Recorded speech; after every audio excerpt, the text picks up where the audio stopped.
The Big Ten championship football game is set. Number 1, Oregon. Number 3, Penn State. Our first run at analyzing this game and what you should expect. Locked On Big Ten starts right now.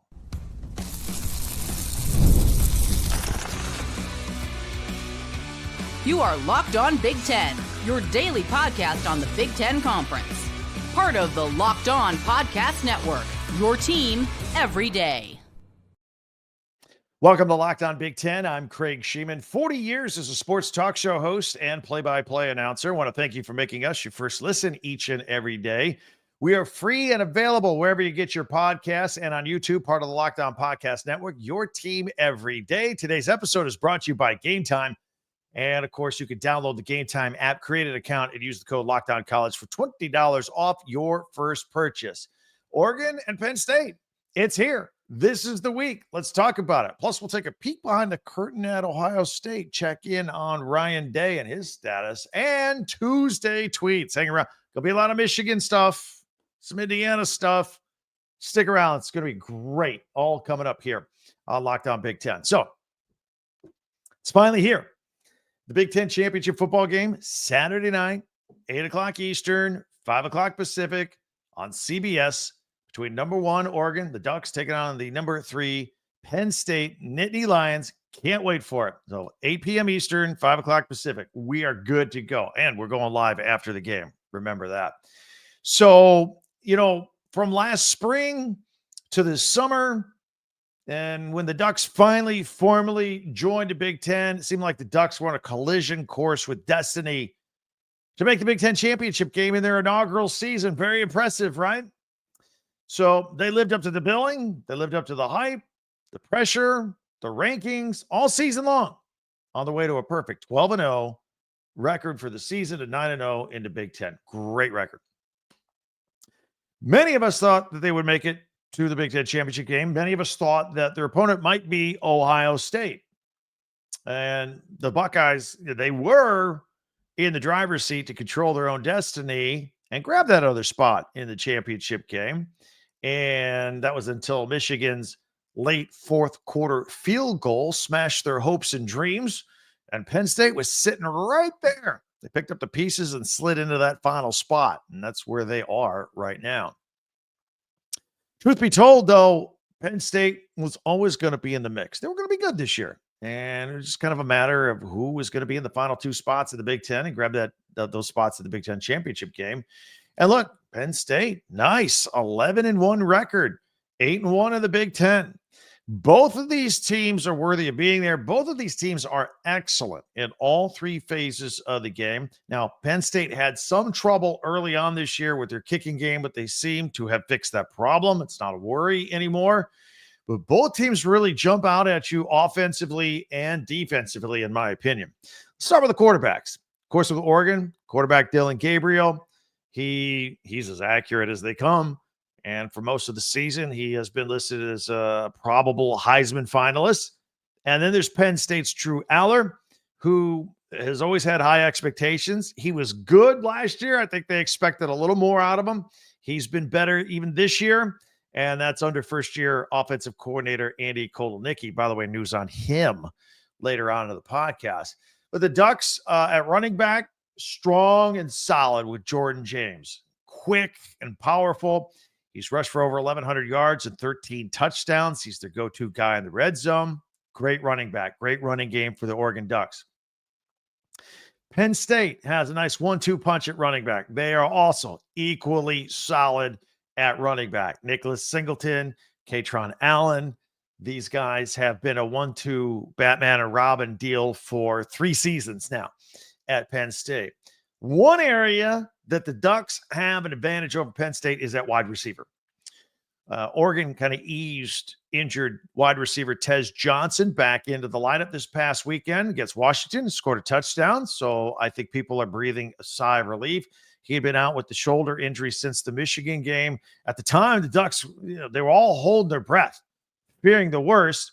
But we learned right away it wasn't a season ender, and the plan was to bring him back at the end of the season. So they're thrilled to have him back into the lineup for this final push. He is a true weapon, both a wide receiver. He's had success as a punt returner. I think he's kind of the glue that takes a really good team and makes them really like awesome. So they're thrilled to have him back into the lineup. And they have other good receivers at Oregon. Evan Stewart, Trayshawn Holden. They both would be wide receiver 1 if they were on the Penn State roster. So all of them are better than anything that Penn State has at wide receiver. Penn State's receivers are Harrison Wallace III, 35 catches, 3 touchdowns this year, 579 yards. Didn't play last week against Maryland. Tweaked something in practice, and James Franklin is hopeful to get him back here for the Big Ten championship game. They got Amari Evans, 18 catches, 3 touchdowns. Julian Fleming, only 14 catches this year. I thought Julian Fleming statistically was a big disappointment. He transferred in from Ohio State. They had visions of him maybe being wide receiver 1. He's a good leader. He's a good player, good locker room guy, a lot of leadership. I think we expected more out of him statistically on the football field. Didn't get it here this year. Now, I know all the Penn State people are typing right now, and justifiably so. Where Penn State does have the advantage in this football game, in the passing game, is with their all-everything tight end, Ty Warren. He's actually the number 1 receiver. He has more catches than any of the wide receivers. 81 catches, 978 yards, 6 touchdowns. He's 5th on the team in rushes with 21 carries and 4 touchdowns. He's even passed 5 times this year, 3 for 5 and threw a touchdown pass. He has done everything. Sometimes, maybe once or twice a game, he'll line up under center or in shotgun or in pistol and take the snap, maybe 2 during the game. And he played quarterback in high school in Virginia, so he can handle himself. Now, he's huge. He's 6'6", 257 pounds. I mean, he's a tight end in a tight end body, but he's played quarterback. And Andy Kolenicki has used him in all these different ways. So I liken him to the kind of player that we think Tim Tebow would have been if he was a tight end instead of quarterback. One of those kind of guys. And I think that's a fair assessment. Tyler Warren, that's what he's all about. And I think it would behoove Dan Lanning and his defense to be aware of his presence at all times on the football field. And I'm sure they will. Speaking of defense, let's talk about it. Both defenses are great. Oregon, number 9 in the nation in scoring defense, 16 points per game. Number 7 in total team defense in all of college football. Penn State, right there as well, number 6 in the nation in scoring defense, 14 points per game, and number 4 in total defense. So we got 2 defensive powerhouses going at it at the Big Ten championship game. What else is new other than Oregon being new? So look, that's big time, Big Ten, big boy defensive football. And that's normal for both of these kind of programs. We mentioned in numerous Locked On Big Ten podcasts over the spring and the summer that Oregon was the only one of the 4 new Pac-12 teams coming into the Big Ten that was built for success in Big Ten play and beyond, because they had both a powerful offense and powerful defense. The Ducks were a top 10 scoring defense last year too. And, USC, for example, hasn't figured that out yet. You got to play defense in the Big Ten. Oregon was fine from the get-go. And that's why they're where they're at right now, the defense and the offense. On defense, the Ducks, they'll get after Drew Aller, quarterback for Penn State. Oregon is number 6 in the country in sacks. They have 39 sacks this year. And they got 2 defensive ends with Ugalele and Birch. Jordan Birch has been in and out of the lineup a little bit. Ugalele has 10.5 sacks. Birch has 8.5. And again, that's despite missing some games. Penn State is number 27 in the country. Still good. Not as good, but still good in sacks. Abdul Carter has 10. In fact, he had 2 against Maryland this past weekend. The Penn State secondary, pretty good. They got 12 interceptions on the year. Safety Jalen Reed has 3 picks all by himself. And the Penn State defense is, I think, a little bit better than most in red zone defense. So something to watch for as we go with the ebb and flow of this football game. Shake it all up and throw it all out, and I think it's a 1-score game. And I think as of right now, my thinking is Oregon will come out on top. They're 3.5 point favorites, by the way, according to Vegas. This feels like a 28-24 game, sort of around there. The point total's at 49.5. I think if it's lower, and the lower below that number it is, I think that favors Penn State in this game. So if we get a lower scoring game, I would pick Penn State to win. But anyway, I think Oregon has the slight edge right there. We'll have I still have a few more days. I'll have my official pick on our pigskin picks on Friday. Okay. So all that will come up later. So here's what's at stake with this game, in addition to just a Big Ten championship. Win or lose, both teams are going to make the college football playoffs. So no problem there, no pressure in that regard. This is all about seeding and maybe getting a bye week for the winner. But the draw for the top seed, you get the bye, which, for example, number 1 Oregon, they would get that if they win. Got a little their draw is a little tougher, though. Like if Penn State would also get in, but not get the bye, then they would get the 5 seed most likely. And the 5 seed has a better, easier path. They got to play that extra game. It'll be a home game in Happy Valley. But that draw later on, like for example, if they win that game, then they would take on a bottom team in the top 12. And so I don't think that 5 seed for whoever gets that is that bad of a spot, to be honest with you. Programming note here, Locked On Big Ten will go live immediately after the Big Ten championship game, which again is scheduled for 8 p.m. Eastern, 5 p.m. Pacific on CBS this year. We'll go live around 11:30 Eastern or 8:30 p.m. Pacific on our Locked On Big Ten YouTube channel, like we do every weekend. We have a lot of success going live on the weekends after big games. 12,000 of you followed us right after Oregon's game last week, as a matter of fact. So hope to see all of you. Ducks fans, Penn State fans, all Big Ten fans. Check us out live right after that game for immediate comments and reaction, not only by me, but by you as well. Go right into those comments.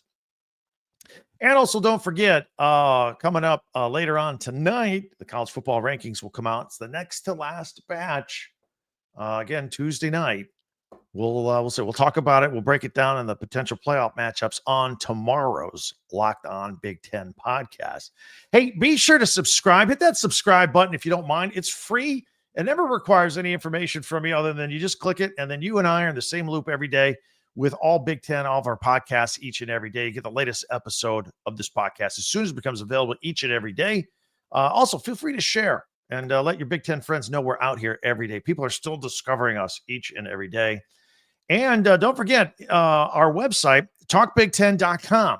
We put all of our podcasts there chronologically and by team. And we also have links for you if you want to do some Christmas shopping. Get yourself some Oregon Duck t-shirts or Penn State hats or your favorite Big Ten school swag for Christmas for you or your loved ones who are Big Ten fans. It's all right there. If you want to just click it and check that out. That's at talkbig10.com. All that right there. Okay, now coming up, still a lot of work to do. I want to get to the bottom of some Ryan Day stuff. And later in the week, we're going to do a deeper dive with him. Check in on how he's doing. Maybe some bad news for a Penn State assistant coach. As far as Penn State goes, good news for the coach. Might be poached away. And, of course, we have some Big Ten men's conference basketball games going on this week, all week long. We're in a conference play for hoops already. And finally, we'll have our Tuesday tweet. Some great stuff. That's all coming up right here on Locked On Big Ten. Tell you about Game Time. You want to go to the Big Ten championship game? Maybe one of these Big Ten basketball games I was just talking about? Or maybe a concert or comedy show in your neighborhood? Get the Game Time app, download it. You'll have it there on your favorite device. It makes getting tickets so easy. If you're going to an event, you need a ticket. If you're going to something that needs a ticket, you can get it with Game Time. So everything's right there, all in pricing, no surprises later on. A panoramic view from the seat of the ticket you're about to buy just before you hit click. Good to go with all of that. Game Time has the lowest price guarantee, or Game Time will credit you 110% of the difference, and your purchase is covered with the most flexible customer service policy in the ticketing industry. So take the guesswork out of buying tickets with Game Time. Download the Game Time app, create an account, and use the code LOCKDOWNCollege for $20 off your first purchase. Terms apply. Again, create an account and the redeem code LOCKDOWNCollege, LOCKEDONCOLLEGE for $20 off. Download Game Time today. Last minute tickets, lowest price guaranteed. Well, thank you everybody for making Locked On Big Ten your first listen each and every day, especially you everydayers out there. Thank you very much. Meanwhile, be sure to subscribe on YouTube, share, follow, and like Locked On Big Ten, your team every day. And don't forget to check out our website, talkbig10.com. So, Ohio State Athletic Director Ross Bjork has addressed Ryan Day's future at Ohio State with a statement following Ryan Day's fourth consecutive loss to Michigan. Keep in mind, Bjork is brand new on the job, and guys like him like to make their own hires later on. Just saying. And he came from Texas A&M, where he was not afraid to pull the trigger on Jimbo Fisher despite his $70 million buyout. Keep this in mind. But he did say, hey, Ryan Day, he's our coach. Says we got a lot to play for. Our focus is on the college football playoffs and making a strong run. He went on to say that we have a talented roster and Coach Day does a great job leading them. He's our coach. It's very present tense, right? It's not like, oh, he's going to be our coach or he will always be our coach. We're going to talk about that more on Thursday's Locked On Big Ten podcast and see what we think is going to happen in the very near future at Ohio State. Very interesting. Bjork said there will be plenty of time to dissect what happened in the rivalry game the past couple of years. It's been 4 years, actually. Well, 5 if you include the COVID year. It's been a long time. More on Ohio State. Will Howard had a great year for the Buckeyes. Got knocked around a little bit in the Michigan game. Some thought he might have been checked out for concussion, but he returned to the game. He cleared protocol. Everything was fine. Ryan Day said that he thought he was good to go right before he sent him back out of the game. So he was a little bit off, right? He had been completing 80% of his passes over the past month and a half. He and Chip Kelly were really working well. Numbers not as great, kind of more like his old, the 4 years at Kansas State, he was a 59% passer. Pretty close to that on Saturday. 19 of 33. 175 yards and 2 interceptions. I did like one thing that Will Howard said. He's new, right? He's a fifth-year player. He's only been at Ohio State 1 year as a transfer, and he was all in on this game against Michigan. It's not like he's lived it and breathed it for 4 or 5 years like some of the other guys on the team, but he said, I really want to win this game for my teammates that it means so much to. I thought that was pretty cool, actually. So with success comes the task of hanging on to good people. And Penn State offensive coordinator Andy Kotelnicki has received a lot of attention for his creative play calling in his first and only year at Penn State. We've discussed him at length here. He is expected to interview for the open West Virginia head coaching job. West Virginia fired Neil Brown on Saturday after leading the Mountaineers to a 37-35 record overall, 6-6 this year. One of those 6 losses was the opening week loss hosting Penn State, where the Nittany Lions won handily 34-12. So they got a good look at Andy Kotelnicki and the difference that he was making. And not only that, these two teams played each other at Penn State in 2023. That was under offensive coordinator Mike Yurcich, remember? And they fired him at the end of the year. And so West Virginia had an up and close look at what Penn State's offense looked like last year, kind of sluggish, and what it looked like this year with Kotelnicki. And they're like, all right, this guy's pretty good. Let's talk to him. So I think they're gonna make a hard run at him, at Andy Kotelnicki. And if he leaves Penn State, that'll be a big loss because he was very successful this year. Hey, some Iowa Hawkeye fans surprised to see injured quarterback Cade McNamara that he chose not to participate in the senior day or senior night festivities before their season finale against Nebraska. There were even rumors that he had left the team a couple of weeks ago, frustrated or what have you, but he's still there. Kirk Ferentz really sympathized with McNamara. He said, look, man, because he was asked about this with the media. So he's really had a tough 3-year period. Numerous injuries, and he's been in and out. And the lack of his participation in senior day festivities, completely McNamara's choice. And Kirk Ferentz said he respected the decision. So I don't know. Maybe he felt like he never really grabbed this team because he was, he had 4 games last year, hurt for the year, a couple games this year, hurt. More than a couple, but in and out of the lineup, but maybe he didn't really feel like he bonded or deserved a senior day. I don't know. I don't know what it was. Meanwhile, we got college basketball tonight, and it's Big Ten basketball, conference basketball games. Northwestern is at Iowa. That's a 7:00 game on Peacock tonight, so that's a conference game. Sam Houston taking on Indiana on the Big Ten Network at 7:30. That's not a conference game.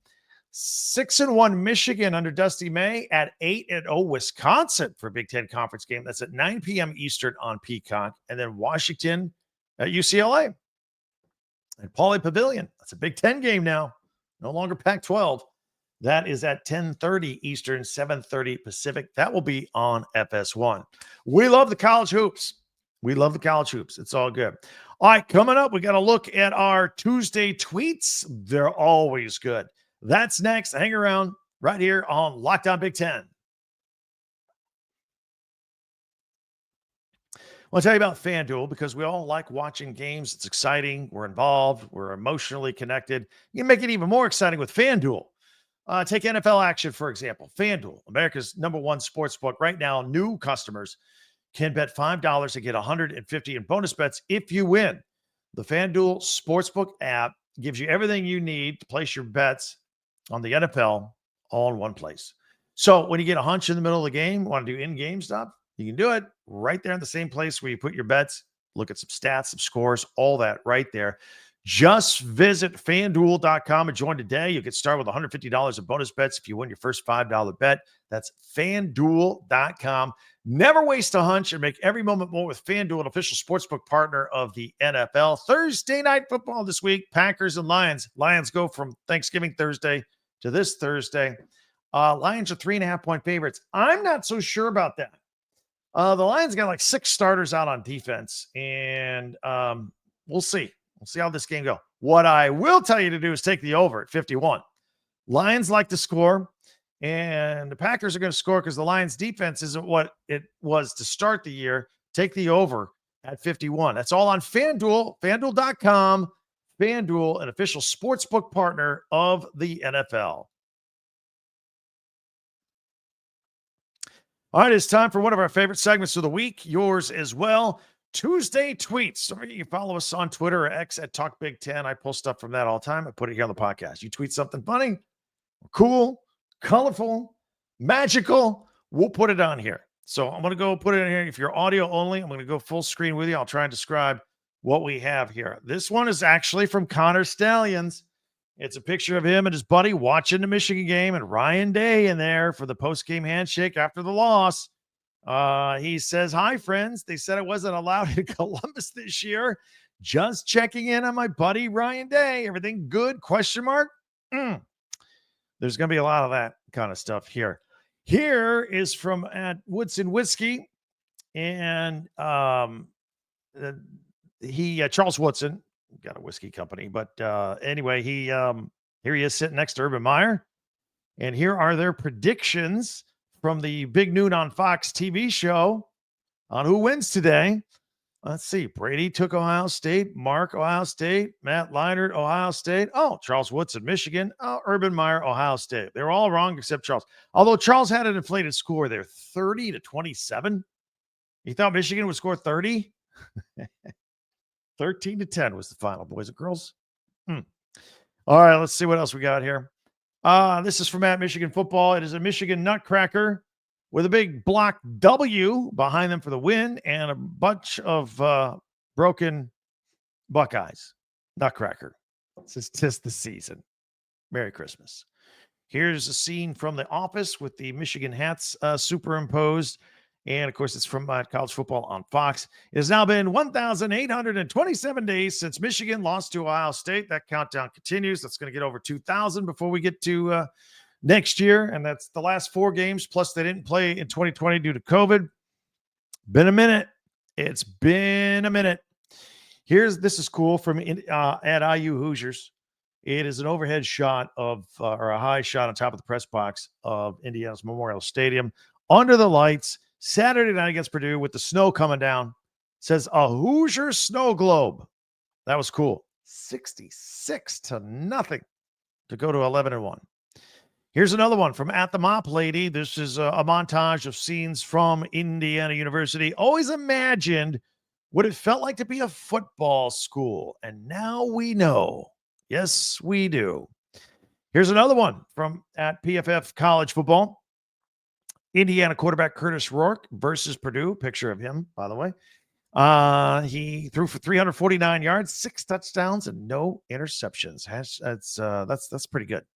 That's pretty awesome. Here's his favorite wide receiver, Elijah Surratt from at Indiana Football. He is superimposed sitting on top of a Waffle House sign on the side of the road with waffles flying through the air. The reason that's his actual nickname, Waffle House, because he's open 24/7. 165 receiving yards, 2 touchdowns, 20.6 yards per reception against the Boilermakers. Phenomenal.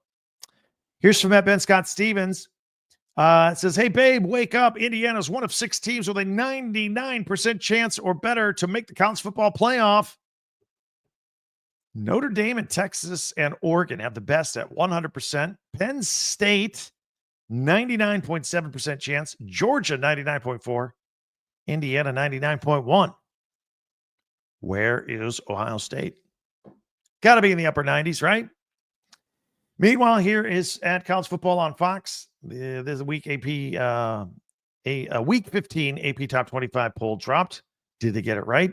And of course, Oregon. We got the usual spread out a little bit, but still 4 Big Ten teams in the top 9, and Illinois moves up to 21. So 5 Big Ten teams in the top 21. It's been a stellar season. Stellar. Here's Jack Sawyer. They changed his number for the picture. White jersey. And instead of his regular number, it is 0-4. 0-4 against the Michigan Wolverines.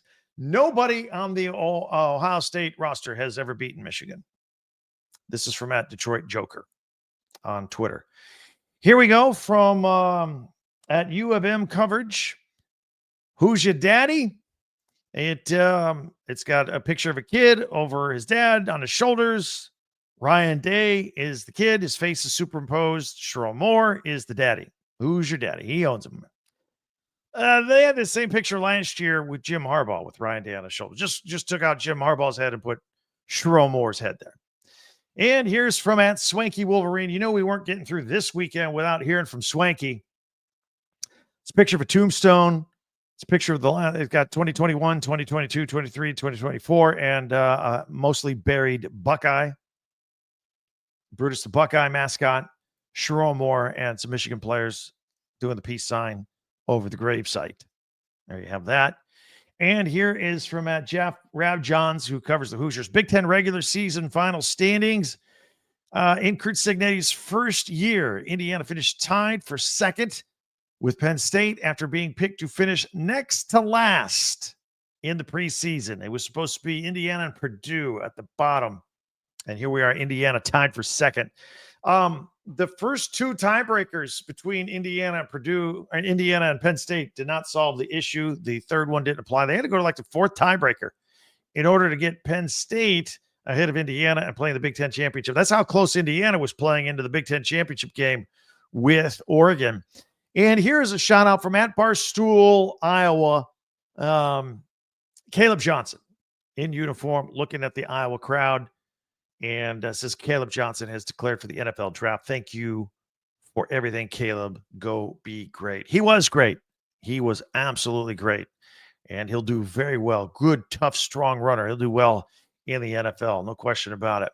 So that's it. That's how Tuesday Tweets works. You want to hit me up with something on Twitter or X at Talk Big Ten, do so, and I'll get it on every Tuesday. So we'll do all that.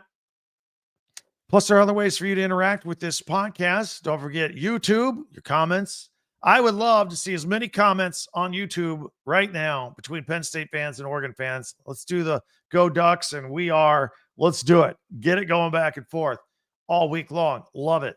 Don't forget to check out our website, talkbig10.com. That's the number 10, talkbig10.com. Christmas shop. Go get your favorite school shirts, hats, t-shirts, all that stuff for you or your loved ones, stocking stuffers, all right there. Plus, all of our podcasts are there too. Go back for a second listen or get caught up on some stuff that you may have missed on earlier. Tomorrow, we'll look more into the college football rankings that get updated and go through that and various playoff scenarios. Thursday, we're going to look into Ryan Day's future at Ohio State. So we'll have all that. Also tomorrow, we'll have our final regular season Big Ten football power rankings. We'll probably start switching our attention on that stuff to basketball sooner than later.